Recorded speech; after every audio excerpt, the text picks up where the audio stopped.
12 colour निकलता है।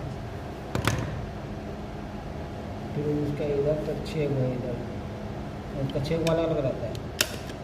हाँ, उसका ऑडियो का अलग ही रहता है, बड़ा ऑडियो अलग रहता है माने नहीं। कलर नंबर कलर मतलब उसका कैसे लगाया जाता है? ये इसमें 6 तक तो यही सही, यही वाला चलेगा। हाँ 6 तक उसके बाद चेंज आएगा, 6 कलर है, बाकी कलर चेंज आएगा। वाइट के बाद रेड आ जाएगा, ब्लैक आ जाएगा, येलो आ जाएगा, बैंगनी आएगा, और फिर रोज आएगा, गुलाबी, फिर एक आसमानी कलर आता है।